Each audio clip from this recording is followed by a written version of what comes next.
We are talking about some of my favorite things, Mike Lunney.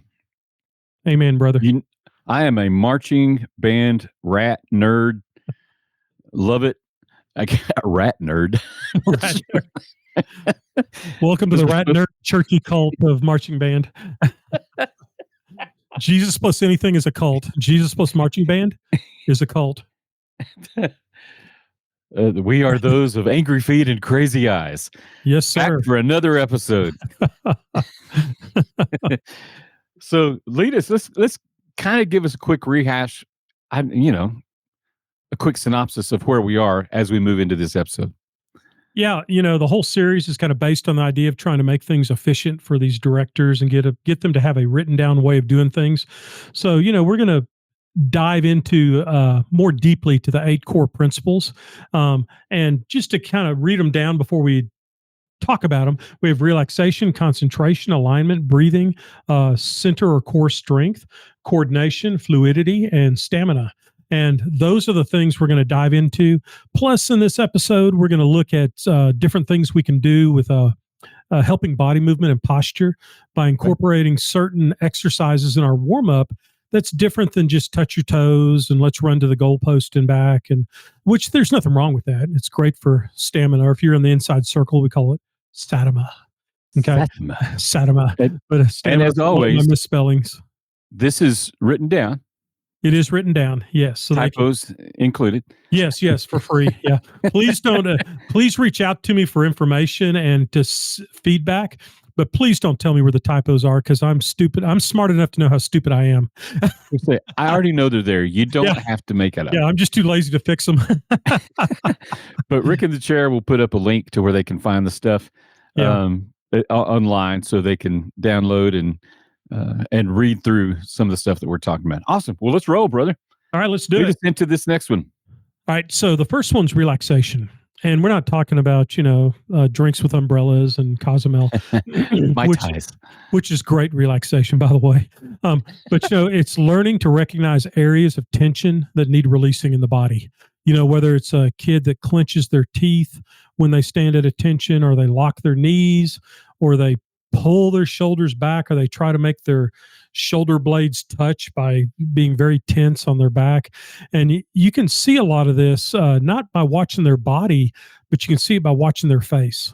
So you teach your leaders, you train your leaders and staff to look for those signs when they have that moment of they're not, they're standing at attention, but attention doesn't mean be tense. Standing at attention is just a posture in which we stand, which everything's where it's supposed to be, and we're not tight. We're not tight. So that's an important one, But it's also, we should say, relaxation, there's a fine line there. It's not slouching either. No, not at all. It's finding the comfortable place to accomplish the tension that we need without over-tensing in the wrong places. Yeah, and musically related, it's like we've all seen those kids that'll... when they play louder and stronger, that they'll crunch up their shoulders. Oh yeah. And pull that horn in. Yeah. And, do the Maynard, whatever. But when they crunch their shoulders up, that's not going to help them play stronger. So that's a place where they need to get that tension out of their body, where it's like, no, relax your shoulders, let your shoulders drop into the socket. And I guess the best way I would always say it this way is use only the muscles you need to achieve the correct posture and playing you need to present. Don't use any extra muscle. That's great. Yeah. Yeah, because you'll even notice kids have told me, I'd always stand at attention. I'd grip the ground with my toes. And I'd go, what? Because, of course, you can't see that. And they say, I just, for whatever reason, I just saw that. Stand at attention, kind of grip the ground with your toes, just kind of get that extra flex in your feet. Some of those angry feet. Yeah. Angry feet do not need to be, do not need to be tranquilized. I'm going to have to let that go. But No, it's a good one. It's a good one. It's a quote from Mike Lunney that's lived way past its means. It's even gone to the point of where, like, friends of mine will be working with program designers, and they'll be talking about the drill and watching video, and they'll mention, oh yeah, man, we need to have crazy feet there. And the other guy will go, oh, Mike Lunney, you had Mike come out, didn't you? That's funny. It's become my tagline, I guess. Keep it classy, Catchphrase. San Diego. Yeah, keep it classy, San Diego. It's crazy feet, crazy eyes, and angry feet. Angry feet. Yeah, so we look for those moments, and we actually, believe it or not, we actually talk to the students, and we ask them, what places in your body are you like tensing up muscles that you don't think you need to use? And they'll tell you, they'll go, oh, yeah, I'm kind of clenching my, kind of squeezing the grape here. Yeah, we'll just leave it at that. See where you couldn't. I didn't Yeah. even say that. Yeah, you squeeze the grape when you step off, but you don't squeeze the grape at attention. The grape should only be squeezed at the appropriate time. And so those who are in the inner circle know exactly what I'm talking about. Those who aren't, send me an email. I'm not going to put this out over public airwaves. Okay. So we get through that. So it seems like a little thing, but all these are really important. The next one is concentration. It is the mind that builds the body. I mean, I know that sounds like, wax on, wax off kind of moment, but it's the mind that builds the body, and the all important connection comes only with concentration. They have to be thinking with, with authority, everything that they're doing on the field. Nothing can be done just, oh, he said to do this, whatever. I'm just flop my foot over there and we'll just kind of lean this direction and we'll come up back, or I'm just going to squat and stand back up. Who cares? It has to all be with concentration. You've got to make that happen. The next one is alignment. Proper alignment is the key to improving posture. I mean, seems like that'd be totally obvious, but so many bands don't do what they do with good posture.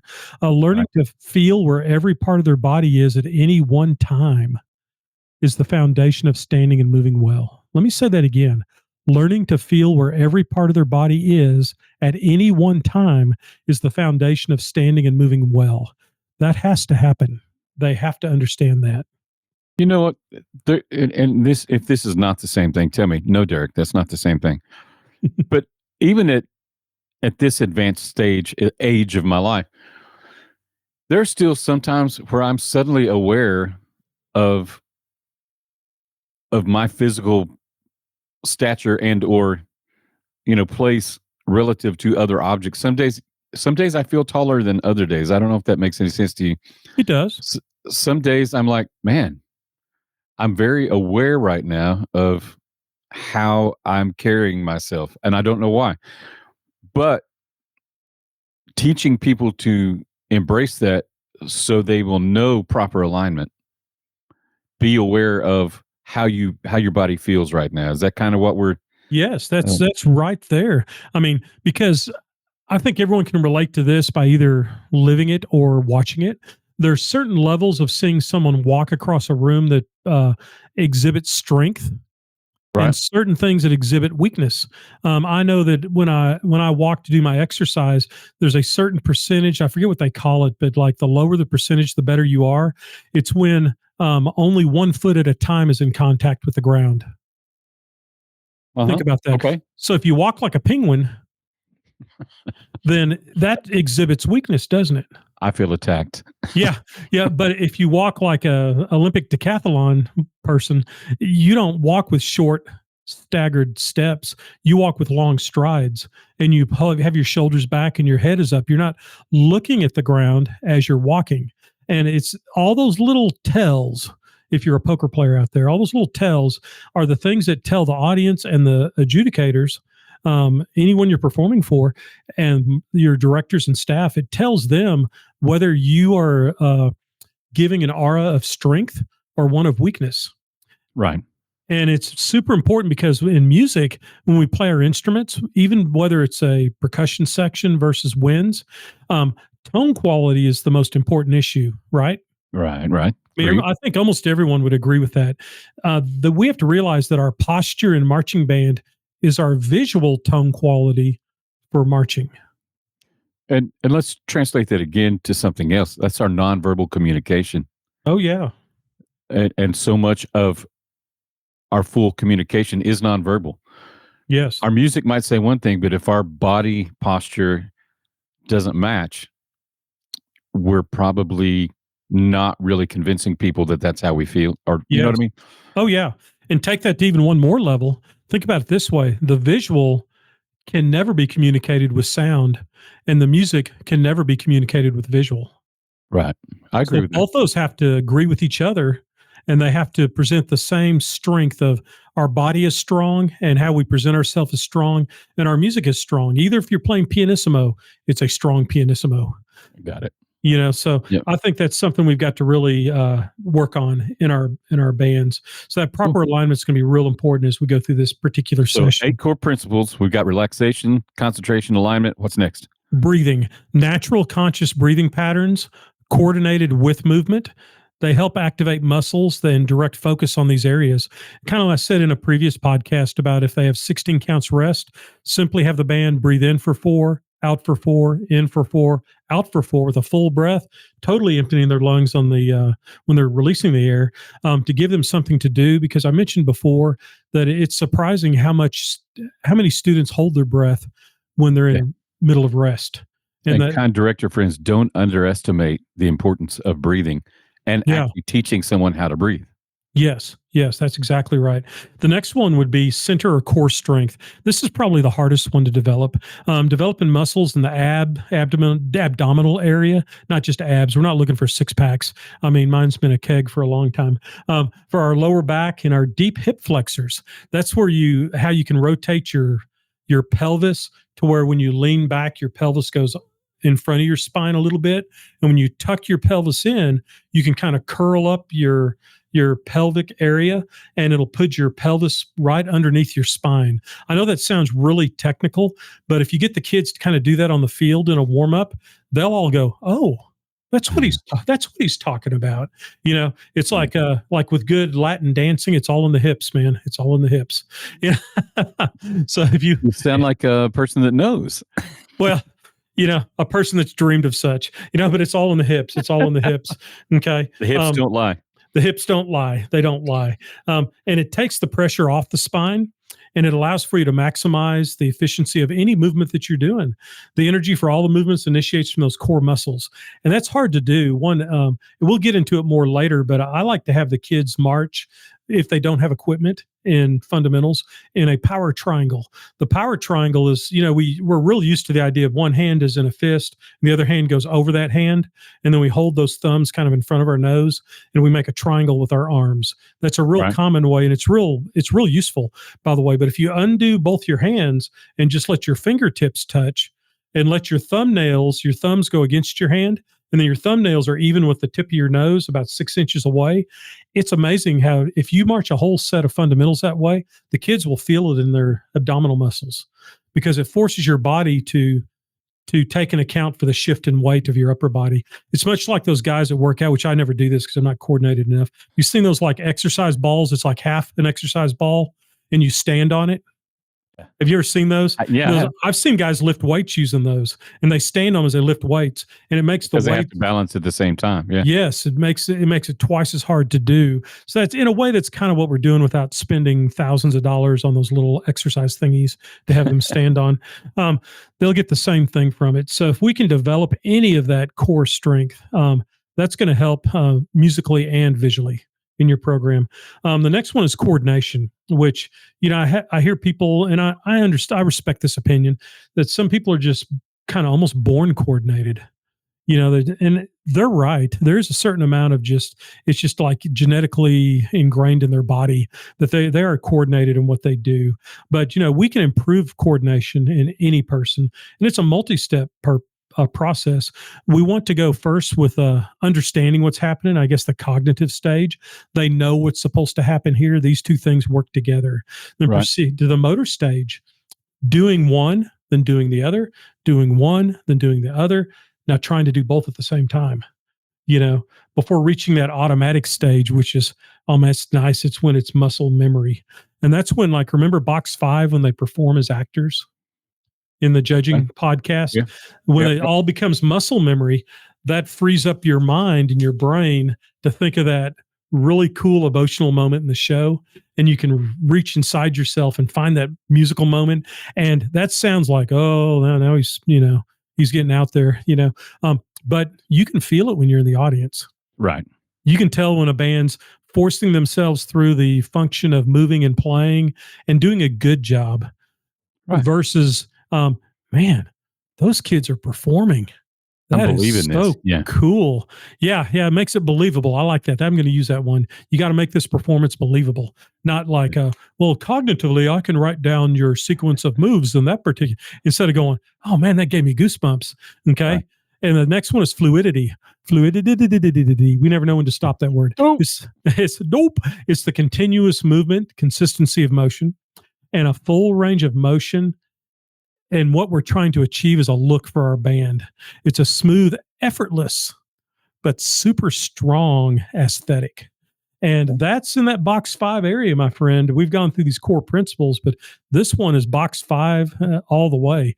That they have to achieve that moment of when they know when to breathe, when to articulate, when to slur, when to get stronger, when to decrescendo, when to move their body, when to shift their hips, when to put their right foot out. I mean, it's a million things. It's like a 747 pilot in the cockpit without a co-pilot. They're having to flip every switch to make that right. plane come off the tarmac.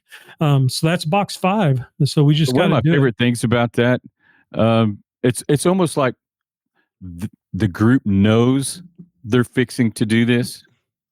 They know that if they do it well, they're going to get a response for it. And then after they do it, I'm telling you, it's one of these things that's hard to describe, but it's almost like they wink at you because, yeah, we did that. Yeah.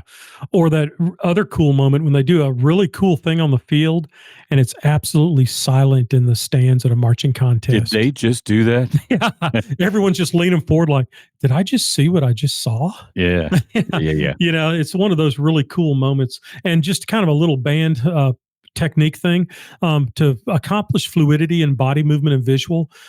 Teach it to them, of course, in a block and whatever. Don't be afraid to put them in a circle. Yeah. And that way they can see everyone in the circle in small circles than bigger circles. If you'll see really well gridded and painted practice decks, field, you know, like a cement pad, you'll notice that they'll have all the yard lines. They'll have like the 4 steps blue and the 2 steps red, and they'll have all the hashes marked. But then if you look at it closely, you'll also see like 3 congruent circles coming from the middle of the, like they look like soccer circles. Yep. But they're on the field, and that's what they're there for. They're there so you can just tell the kids, get in the circle, get in circle 3. And they all know to get back all the way back to circle 3. And then you put the drum line in the middle and you practice the show. They all do their body movement and they can all see each other because kids are a lot smarter than we give them credit for. If they look across the deal and see that I'm moving my foot earlier than that whole side of the circle, and I bet all 50 of them are not wrong. I bet I'm the one that's wrong, you know? And so they'll gradually make it all the same. Or if you're like me and you say, man, everybody else is wrong. I know Well, I'm right. well, we're But everybody trumpet. else can go, hey, Derek, Well, we're why don't trumpet you do it players. with us? Yeah, we're trumpet players. We spend our whole life wondering why isn't everyone tuning to me? And then I'm thinking, why isn't everyone bouncing to me? Why can I not hear anyone else in this ensemble All I when I hear is play? me. All I hear is me. So I don't. It's a trumpet thing, but yeah, sometimes we got to go to the trumpet section and just say, okay, ladies and gentlemen, shut up and do it. Let's match it. Let's match it. And then there's stamina, which is the hardest one to achieve because in a lot of programs, we don't have a lot of time. When I first started teaching marching band, we had maybe 2 weeks of summer band, and it was in the morning from like 9 o'clock to 12. Then we'd all go swimming and eat popsicles. And then in regular, during the season, I guess you might say, we'd have Monday nights from like 6 to 8. And then we had to switch from 7 to 9 to get the football players because half the band was on the football team, you know. So then it was like 7 to 9. We had 2 hours plus 45 minutes to maybe 50 minutes in band. And I tell you what, you can't do a whole lot of strengthening of core muscle groups when you only have that amount of rehearsal time compared to we have the full 8 hours plus double blocked band, etc. So, well, let's take a quick pit stop because I think that we all battle that. Every educator has their schedule or their challenges to the schedule that they have to deal with. But I'm asking you this legitimately. We know that's going to happen. We don't know exactly when or where, but we should always be planning for stamina and fluidity in those constraints. We can't use that as an excuse. Well, you don't understand. My football players had to leave. My blah, blah. So we've got this goal that we have to accomplish, or these 8 cores. Is there wisdom, I guess is what I'm trying to ask you, Mike, in making sure that everything, we talked about big picture at the end of last episode. everything we do fits into the big picture, whether that's teaching stamina and or fluidity or these other things. Does the question even make sense? It does. And I think the answer to it, when you were looking for like an answer to in a smaller time frame, is you must be insistent on every repetition being 100% involved by the students. If they're just halfway doing things, then they're not building stamina. You only build stamina by doing things to the best of your ability every time. And so that's hard. Oh my gosh, that's hard. But that's got to be at the forefront of your mind the whole time when you're working with students. Even when I do clinics, it's like, counting backwards from 5 when they're going back from one set to another to reset, to get them shocked out of that. I just take whatever time it takes. And I've noticed bands that'll take 15, 20 seconds to move back one set, just because they take time to visit with each other, and it's very relaxed. There's a little bit of cultural build in that, but man, we got to get back to set whatever and make it work. We've got to get there and get set, so we can move. So it's trying to shock them out of that and trying to build up their endurance and their stamina by that. And it's a slow process, kind of like doing 4 push-ups one day and the next day do 6 if you're trying to get your arms in shape. And a good example of that, I had a baritone section, and this is way back in 2002. I had this real little bitty freshman. I mean, he was tiny. He was probably 90 pounds, sopping wet. And of course, he has to have his horn the same as the senior who's 6'4", right? Right. He's got to do it the same way. So instead of the leadership in that group, this was without my help at all. So I was really proud of them for this. Instead of them doing that, the leader of the group, the section leader, he just made up a new tradition. He goes, "Hey, we're all going to do 4 push-ups today." They did 4 push-ups before rehearsal. The next day, we're going to do 5 push-ups. They did 5 push-ups. Next day, we're going to do 6 push-ups. Now we're going to do a set of 10. We're going to rest for 30 seconds, do another set of 10. By the time we got to state marching, that little bitty 95-pound baritone player could keep up with the best of them. But it wasn't him yelling and screaming at the freshman, "You weakling, why won't you hold your horn up?" It was, "I've got an answer for this." And that was one of my proudest moments in music education. Yeah. Marching building wise. strength through teamwork and teamwork and tradition. That kid didn't know any better. All the juniors are going, "Tradition? What are you talking about? We've never done this before." Shut up. We're trying to help this kid on the end. Right. Oh, okay. Let's do our push-ups. Oh yeah, that tradition. That tradition. Oh yeah, that one. And ultimately it benefits stamina and that endurance. Obviously it benefits both things, music and marching, because the more you can build stamina in marching, the more you build stamina in music. And I'm not an example of this, but the more physically in shape you are, generally the better musician you're going to be. Well, even if you're not in marching band, if you're just a jazz player, if you're eating the right stuff and working out enough and keeping yourself physically fit, you're going to be a better musician, aren't you, Derek? Right. If your core is strong, then you're going to be better at just about everything. Yeah, just anything in life, So I think it all works hand in hand. So let's kind of dig through some of these. Okay. The one that I want to dig into first is posture and alignment. And standing with great posture is the most important thing, as I sit up in my chair, is the most important thing we can do. Because if you don't have great posture, nothing else matters. Okay. Nothing else matters. You can be exactly on every set point on the correct count of the whole show and have bad posture, and it will look bad. Right. If you miss about 15 sets in your show, but you have immaculate posture, then more than likely no one's ever going to notice because you look so dadgum good doing it, know?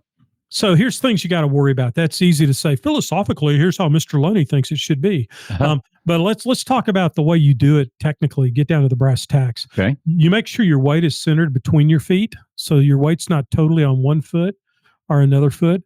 You imagine your weight's distributed between 3 points of balance on your feet.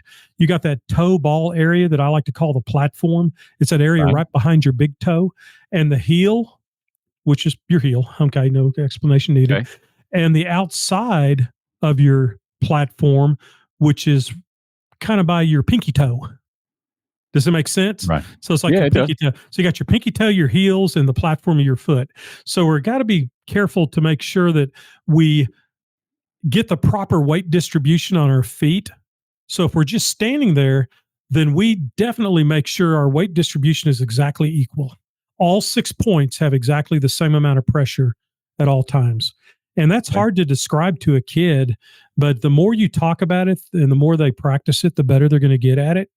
And then you transfer that to with stepping off, where you push down with your right platform and then you step off. So now all of our weight's on our right platform. Or you talk about how when we stand at attention right before we start to step off, we pull the weight off our heels and we keep it on our platforms. Yeah. So that way we're actively ready to move forward. So those things make a big difference in what we're doing within our program. Okay. So in this position, the arch of your foot should be supported and the ankles should be prevented from rolling in or out. So we don't want the ankles to roll in or out. And as you begin to move, think 2 points in motion. Keep the ankles and knees soft, but straight. So we never want to lock our ankles. We don't want to be tense. We don't want to lock our knees, because any marching band director that's been doing it more than a month knows that that's when kids pass out. Right. Okay. If you lock your knees, your pelvis should be what we call the neutral position, which means sitting perfectly aligned and flat to the ground. You roll your pelvis under your body slightly for balance and strength. So it's not unlike how we would stand. I like to explain it this way, because if you tell that to a kid, they're going to look at you like, what are, but if you say, if you're trying to reach that glass that's on the top shelf in the kitchen, what do you do with your hips? Right. If you even reach up right now, sit in your chair, you can feel your hips move. Right. And it aligns with your spine. And I said, that's what I'm talking about. But it's good for the really, really smart kids, those intellectual kids, to let them know what the real thing is. But then for people like Mike Lunney and Derek, just tell them, so it's like reaching for that glass at the top of the cabinet. Make sure your hips do that. Your abdominal muscles, they should be active. You got to kind of engage them, but they're not like so tight that you can't breathe. You're not trying to flex them necessarily. No, you're not trying to flex. And it does mean you got to kind of suck in your stomach. And for some of us, that's more of a challenge than others. But I like to tell them this: instead of sucking in your stomach, I like to say, press your belly button back against your spine. Okay. And so they're standing there. You can see them suck their tummies in. But you say, suck your stomach in. They get all body conscious. Yeah. They go, oh man, I'm Mike Lunney, I'm kind of a fat kid. So now you're making me feel awkward here. But if I should push your spine against your spine, or your belly button against your spine, it's like, oh, guess what you do? You suck your tummy in. Okay. Right. And if you don't say it that way, there's a tendency to over adjust your chest.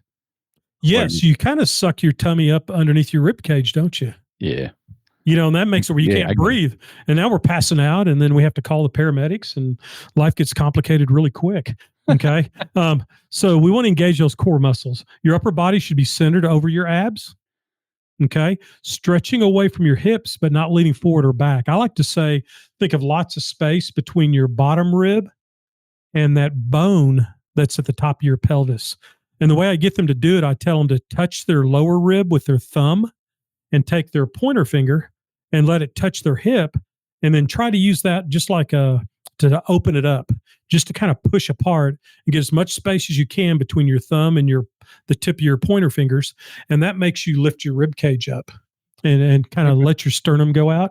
But it gives them something physically to do instead of just lift your rib cage. Because like, lift my rib cage. I don't know, what does that mean, Mr. Lunney? Okay. And it allows them to expand their rib cage. You center your shoulders by slightly pulling them. This is important too, because we don't say this enough. You slightly pull your shoulders back and down. I've heard people say pull your shoulders back, but then you end up with this hunched, kind of weird kind of posture.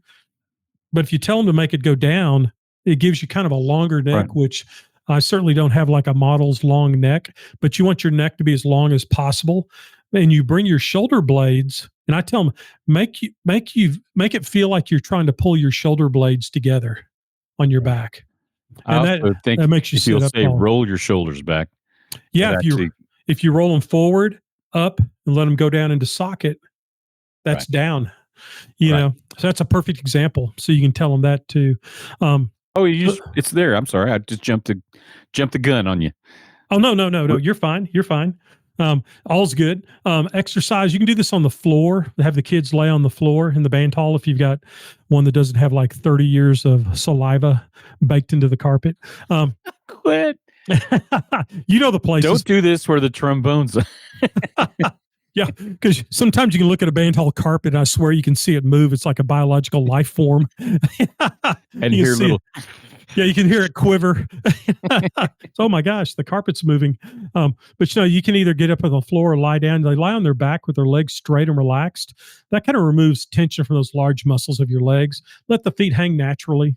You're lying on the floor. Heels are together. Kind of at least put your heels together, but toes, whatever.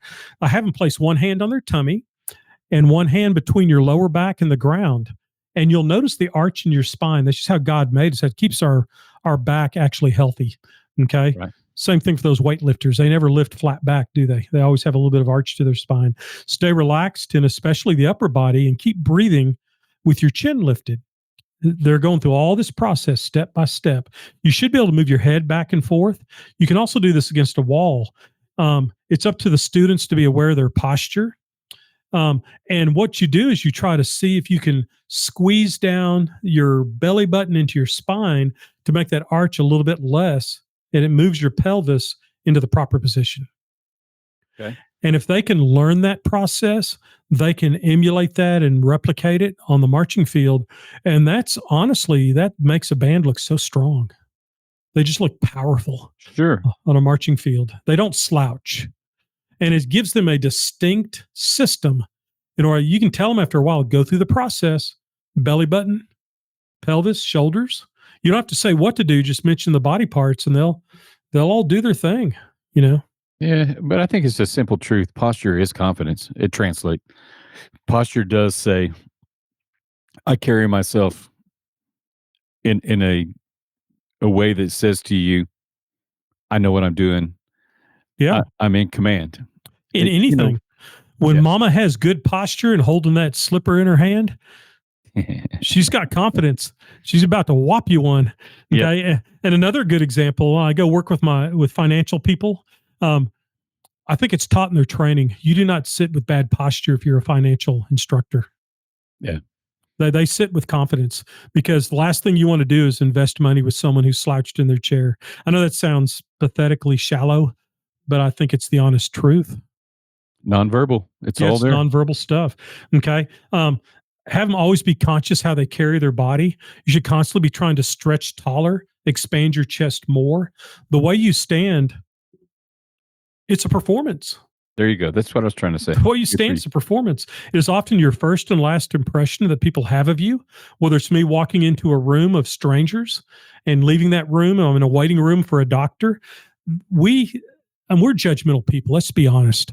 If you see some guy come in and he's just barely moving, you're thinking he's really weak, and it's a good thing he's at the doctor because he's going to get the help he needs, right? Right. And if you see someone walk in, my first impression, some guy strides across and goes in to see the doctor.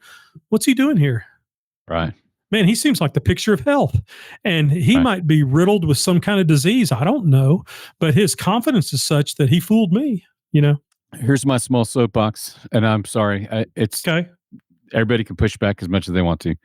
We've gotten to a place in our marching performances where everybody kind of casually walks out onto the field, and all this pre-show stuff that we do. I don't care. I mean, I'm not griping about that per se, but back in the day, we were always taught that from the moment we got into, as we moved around the track to actually enter the field, we're not at contest. We're not being judged yet. But we were always told that you're being judged.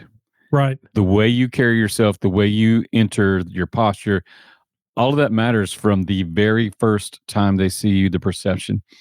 And so my point in saying that is to give people a reference point of, oh yeah, how we carry ourselves, just trying to highlight your point. Yeah. It is a performance.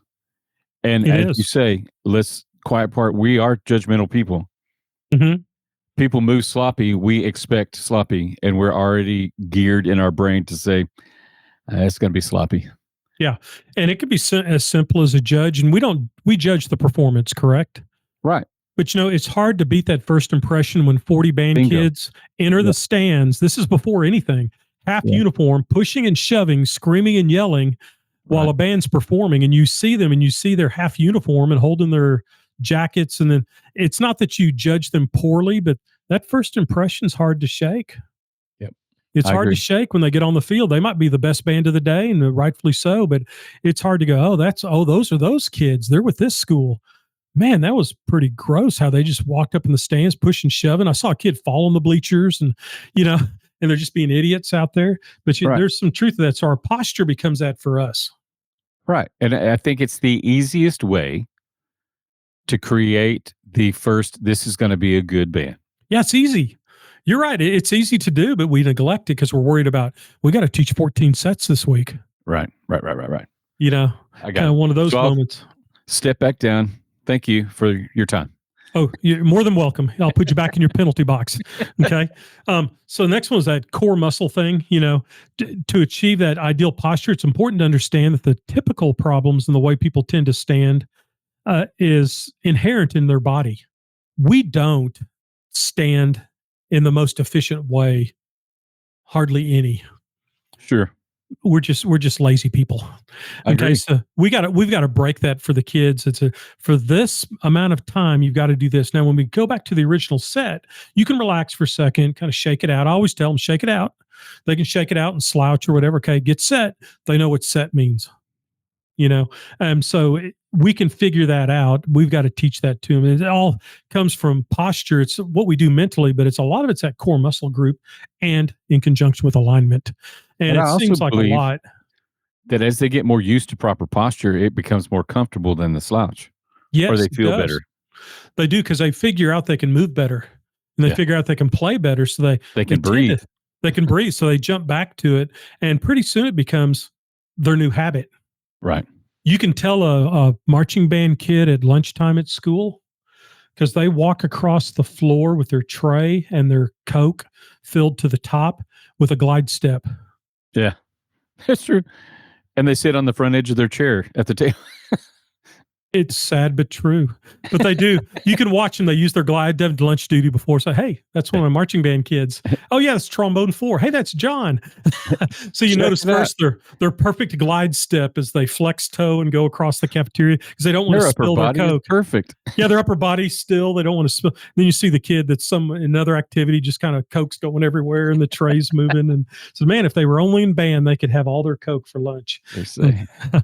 But that proper engagement is all important. So now we're going into body warm-ups because, it's great, Mr. Lunney, you got all this philosophy. You spend all this time telling us this. We don't even have the time in the day to tell the kids this, much less every day. And you're correct. You might tell your leadership, give little snippets to your full band. They don't need to know about the angle of their pelvis and their how this aligns up with this and whatever. It can be done simpler, but the leadership, meaning your student performer leadership and your staff, need to know all this stuff. So one is body warm-ups. This is how I like to do it. Stretching arms, legs, lower body, shallow squats, otherwise known as pliés. Easy jog to the goalpost and back, just trying to get the blood flowing. I like to use music picked by the drum majors to create some energy. And I like to, kind of have to trust them so there's not like certain words dropped in the middle. Yeah. And I like to have them give me their whole playlist. I'll play it in my car as I'm going back and forth to work before it's presented to the chillins. So we know kind of what's happening, and that works really well. I think a important thing to say there is that easy jog is not a punishment. It's a positive. Hey, we're just getting the blood going. Yeah. It's not as fast as you can. Yeah. We're not trying to break records, and it's not because I don't like you. I'm trying to help you. Yeah. Another great one to use, and I got this from the incredible Austin Snow. He would have the band run a full lap, but no one had to run fast. And he said, and yeah, it's a full lap, but when I say time's up, and it's okay if you only went half the way. Wherever you are. Yeah. Wherever you're at. So if you have a sore knee, just kind of walk. Whatever you need to do, but we want everyone involved, unless you have a doctor's note. We want everyone involved. So it wasn't this, all right, first one across wins, and all of a sudden you got the track stars pushing kids over and stuff. Right. So I saw him do that with the band. I thought, man, that's brilliant. Because every kid's involved and guess what happens if you do that about 7-8 days in a row? Even the weaker students start to become stronger. They don't give up because they know they're not being held to the standard of the kid who can run a 5-minute mile. Nobody's got a stopwatch. Yeah, no one's timing them to do as an individual to do it. It's just we're all doing this together. Okay. So we go through that process. And then within that warm up, as I got older, I realized from watching really good band directors that we started to move our body movement into our warm up sequence. And I'm not talking 15, 20 minutes. I'm talking one little tiny snippet of doing a plie and coming back up, a plie and a releve. We squat and we stand back up. Okay. And so they do it and they know that their knee's supposed to go a certain distance and our feet are supposed to do this. And they understand certain terminology like open position, closed position. And so we go through that with them. That's easy. You just have to know it and you just mention it. You don't say there's a test, we just mention it. They get to learn it pretty quick. And they start to incorporate that. So like I said in an earlier podcast, I believe, when you get to that in the drill and there's a time for a plie, then you can say, hey, in our warm up, that thing we've been working on all this last 4 weeks and it's gotten really good. You're going to do that right here. It's 4 counts down, 4 counts up, and you're going to play while you do it. And they go, oh, that sounds easy. There was a purpose. Yeah. Instead of waiting until you get there and then going, hey, we're going to learn something totally new to really make your brain explode. And then, yeah. So teach it before you have to use it. And we do that in music all the time. We teach beginners the fingerings for the notes of the B flat scale, not because it's just the B flat scale, but because it's the most common scale.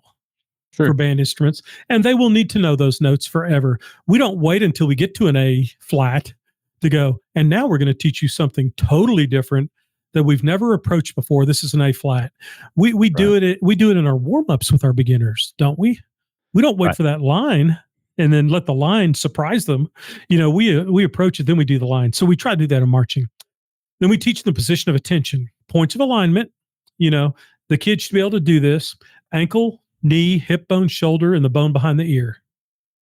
Okay. And then have upperclassmen help them to achieve that so they understand when they're standing correctly what that feels like. Because otherwise they'll stand improperly and they'll think it's correct. Right. Another great tool to use, and I always had to get permission to do this, is for them to use their smartphones because they can snap a picture of the squad of trumpet players. And then they can pass their phone down the line and the kids can look at it and they go, oh, that's what I'm looking like. And they can correct, yeah, I'm doing a really good job. And then once they finish, you delete it and go about your business. So that's a really powerful one of these tool. Things is not like the others. Yeah. And they don't know it unless they see it. So just make sure you get with your admin. Don't just go out there and start doing that, guys and gals, because you might get yourself in a position where some kid's snapping a picture of some other kid and some mama might not like that. So make sure it's part of your band manual. Be covered. It's a great tool to have. Okay. Now, here's one that's very controversial. You'd think it wouldn't be, but it is. Heels are together. That's not the controversial part. Toes apart or together. Oh no! Now we've gone to arguing politics and religion. Are you Catholic or Baptist? So we're arguing religion now. I preferred first position turnout, which is heels together and the toes apart. Okay, and I liked 90 degrees, which seems extreme. But it's not because the kids visualize it better. It's the corner of a room. It's the tile in the band hall. It's the little lines in the tile in the band hall. And so they can see it. And once they get used to it, it's really great. Toes together are very efficient. I did that for years. I will try to give a preemptive warning to the ones who do that all the time, that it makes it really hard to initiate body movement from heels together, toes together, from first position closed. Is what it's called. It's really hard to make that look graceful because they have to put their toes apart, then they have to move. It gives them one extra step of problems in their routine. So take that for what it's worth. I will say this though, that if you don't do a lot of body movement, toes together is nice. Yeah. As an adjudicator, it's hard to complain about. They can feel their heels and toes together. So I've got great respect for the guys that do that. And I did it for 20 plus years. So go for it. You decide what you want to do. Knees slightly flexed, but not visibly flexed. Okay. Stomach muscles in and in line with the 5 points of alignment. This will all be written So on out. our knees, maybe we should just say not locked. Not locked. Yeah. Do not lock the knees. In fact, this sounds really counterintuitive, but it works. I tell them at the very first one, said, I want you to do something right now that I never want you to do again. Push your knees back as far as you can and lock them at attention. Now here, feel how that is. Can you feel that? Can you feel that? Now shake it out. Right. Say, never do that again. You know what it feels like because someone will pass out and Right. it'll come upon you in the matter of 2 or 3 seconds. It's not a feeling of, I feel kind of queasy. It's like someone just shut the lights off and you're going down, Yeah. and it was bad enough on grass fields, but in our era of asphalt and cement practice pads, I mean, I'm honest. Fucking dental work. I had a kid that went through $5,000 to $6,000 worth of dental work, and she's an elementary teacher in Wiley right now. She was a clarinet player. And I hate to say this, she never played clarinet again. Yeah. She passed out and went face first. Oh. And this is in the first 10 minutes of summer band. And man, that was a lesson for Mr. Lunney too. But she suffered greatly for that, and she will still talk to me.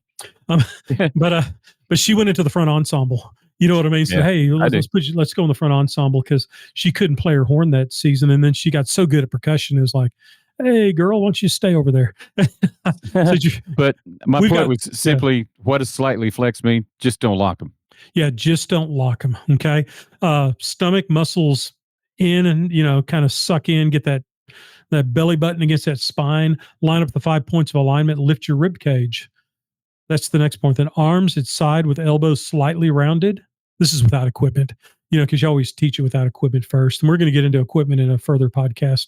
And then the chin, I like it elevated just about 20 degrees. I don't want it stuck way up in the air because to me that presents major musical problems. Sure. Agree. And even the Marines, it's 20 degrees. Did you realize that? I did not know that. It's in their manual. It's 20 degrees. I thought it just said badass. I didn't know. Yeah. And if a Marine disagrees with me, I'm just going to say, yes, sir. Your chin should be at badass position. Position. That's exactly right. And I like to do it where if we're just standing, the feet are in the 6 points of position, where the stress is on them from the weight. But if we're about to step off, I want 80% of the weight of the platform on the feet. We do a little exercise. We have the kids get up on their platforms like they're doing almost tippy toe, and then they bring their heels down until it barely touches the turf. Okay. Just barely. And that's the position we want to be in when we step off. Okay. We never want to have all of our weight on our heels, which is the natural way that kids do it. They won't naturally put it on all 6 points of pressure. They won't naturally put it on the platform. They'll put it on the heels because that's normal. It's normal. That's how we stand. Right. We don't stand on our platforms unless we're a professional dancer. Okay. Sorry. I just went into my brain. I did 2 different styles in high school, and I'm thinking about what you're saying. One of them, we actually lifted our heel and then stepped out. And the other one, we just shot the foot straight out. So either way, I'm trying to figure, I'm mentally doing the stand on the platform on my feet. And how does that affect? Sorry, just. No, you're good. And the way you're talking about with almost that kill step where they flex the heel and then step out. That's great. If every kid can do it, that's hard to teach. That's for uniformity, it's probably not the smartest. It's really hard. It's much easier to teach them to just push the foot out. And the way I teach that, just another little band hack, is I have them stand at attention with their feet in the proper position. And then I'll tell the leader I'm doing this before I do it so it doesn't freak them out. I'll say, I'm going to get behind Derek, and I'm going to slightly tap the back of his heel with the tip of my toe, and his foot's just going to go straight out. And when I put my hand on your shoulder, I'm going to tap the back of your heel. So that way you'll know when I touch your shoulder with my fingertip, you're going to you're going to push against your right platform, and your foot's going to go straight out with your heel, just barely being above the deck. Yeah. And they'll do it, and the kids will all go, oh, and we like to equate it. Remember those stupid little shoes? They still might sell them. I think they call them Heelys. Yeah, that's exactly what. Yeah, they had wheels in the back, and kids rode them around, and they drove you crazy if you were in the mall or something. You want to just push them into the fountain, because they were flying around the mall with them. But we want to move our old man speaking. Get out of my way, kid! Push that 5-year-old to the ground. But I said it has to be like you're wearing a pair of those Heelys, and the wheel just barely grazes the turf as you're going across, and that's as far as our heel ever leaves the deck. Yeah. And once they get that figured out, their legs will go into things. And we talked about I didn't mean to get ahead of myself, but I did. But my next point in my little notes were, pushing the platform on count 1. of one foot, sorry, not count one, on one, while slightly raising the other foot. And you have to do that by initiating the muscles in your left leg. And you kind of pull your hip up just like a half an inch. And it lifts your left leg up off the ground, not even noticeable to the public, but you notice it. But if you push with your right platform, the same time you take a breath on the 8 before you move, makes sense? And then then you move the foot and the heel places on count 1. So you do what I just said the same time you would breathe to play a note on count 1. Right. And we just start everything that way. Every dadgum thing we do, we start that way on the field with a metronome. And so the kids get ingrained, so they don't have to think about it after day 7. It becomes this is what I do. Push platform, lift left foot, push left foot out, heel stay to the ground, keep your posture correct in your upper body. Once it becomes muscle memory, then you never have to even mention it again. And honestly, I'm not exaggerating. If you take time to teach it when they're learning, you will not have to go through that process later on in the season. Okay. They're just going to do it. They're going to do it. Okay. Well, I'm going to ask you about this. Tell me about that foot swing. Is that part of what as I understand it, you're on the platform of one foot and you can actually swing the other leg? Yes. And we do it with, we have an exercise we do where we stand. And then we start off, not to get too far in the weeds, but this is kind of important stuff. We do a tendu exercise where you're pointing your toes. And literally they stand with their right foot on the ground and they push with their right platform. And then they point their toe out in front of them and hold it for 4 counts without touching the deck. Does that make sense? So it's not real far in front of their foot, the front of their body, but they stick it out in front. Then they bring it back for 4 counts and they stand at 4 counts. Then they take it to the side for 4 counts. Then they bring it back and keep it for 4 counts. So it's like out, 2, 3, 4, in, rest, rest, rest. So not moving it in 4 counts. They move it in instantaneously. They move it out instantaneously and hold it for 4.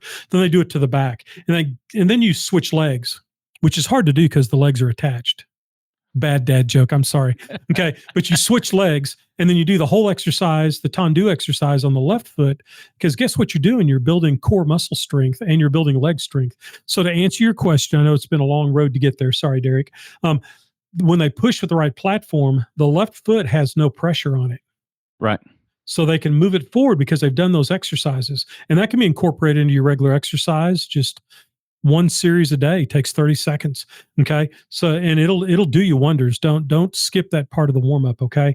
And that way they can move it forward. And then once the heel touches, then guess what happens? The heel goes down as the heel's lifting. The heel touches on the left foot.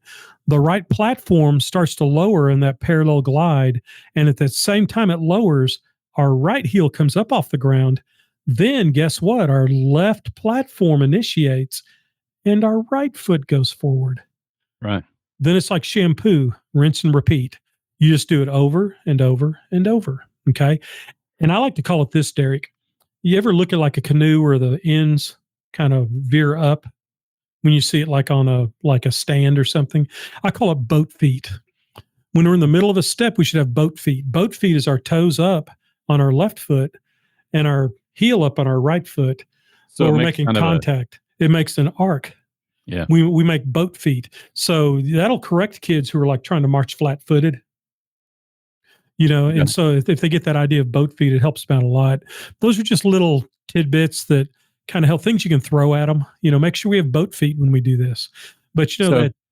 Incorporating some of the things you've taught me here, is it possible as we're doing a warm up on the field that we can do what you call tendu in 4 counts, like the Amen, brother. We can do it with an F. Remington warm up. Right. We can do it with a concert B flat scale. We can do it with portions of the musical show. There's a real hard lick in the trumpets. Whatever that little lick is, they can do move it back in. They can do the foot on the impact points, and all of a sudden you're practicing tendu, core strength, instead of sitting there in the horn arc and just playing. It could just be find whatever you're having trouble with musically, and see if you can incorporate part of that with physically. But you're preaching now, Derek. That's exactly right. Because how we become more efficient is how we put the two together in warm-ups. We warm up musically and visually at the same time. F. Remington warm up on a box drill. Pretty easy. Yeah. Horns up and down on a concert B flat scale, whole notes with whole count rest in between. You know what I mean? They take I do, yeah. 4 steps forward, platform close, horn goes down. They practice the horns up, and they just repeat that process over and over again. That's awesome. It's so easy. Yeah. But at the same time, I just don't think once you hear it, you go, well, of course I can. Yeah. And if you break it down, the kids will figure it out, Yeah. But it's one of those things I don't think you naturally say, what can I combine to be more efficient or to teach several things at once? But when you hear it, you go, oh, yeah. We can put that together. Another thing we lose in a fundamental core strength and posture is, and I live this life, so I'm not throwing stones, but you're so worried about that arc that happens in set 14 or set 5 that you're going to work on that arc for 30 minutes to get it set. But if they don't have good posture and foot movement, they're never going to get there anyway. Right. So let's fix the engine of the pickup before we worry about the stereo. It's just like you said, if you have to get from here to here, break it up into 4 different segments, and what are you doing at each one of those segments? Lets you concentrate on the step off, lets you concentrate on all the different things instead of saying this is one long movement, make it work. Yeah, get from here to there. This isn't GPS on my Nissan Rogue. Yeah. You know what I mean? There's not a little blue line that you just follow. And I just drive the car. You're having to move your body, and your body has to move the same way as everyone else. And it's a never-ending process. But if you want to know how those really strong bands at halftime and at contests achieve the results they're achieving, it's this one podcast. Right. That's cool. And since you said that way, I'm going to say this too. We want to remind you, our goal is to be helpful. Yeah. Our goal is to tell you what Mike has. Notice I say specifically what Mike has learned over his, or stolen, as he prefers to say. But we also welcome feedback. If you got thoughts, or if you say, "Hey, this is how I do that," let us know. There's never a time that I watch another band rehearse that I don't pick up something. Right. You know what I mean? It's like, oh man, that was genius. So use it for what it's worth. Correct me when needed. I'm pretty thick-skinned, and I don't mind giving out all these things that I've used for years because I've got enough contract labor work now that I don't need any more work. So now I've reached this like a glass where it's running over the top, and it's like I need to find a better way to get this information out because I don't want to work anymore. That's funny. I'm tired of working one band at a time. All right, man. Well, that's probably enough of the fire hose for today. I hope that listen, re-listen, go back and check out the previous episodes. Let's make this marching season the best and work for everybody as well as possible.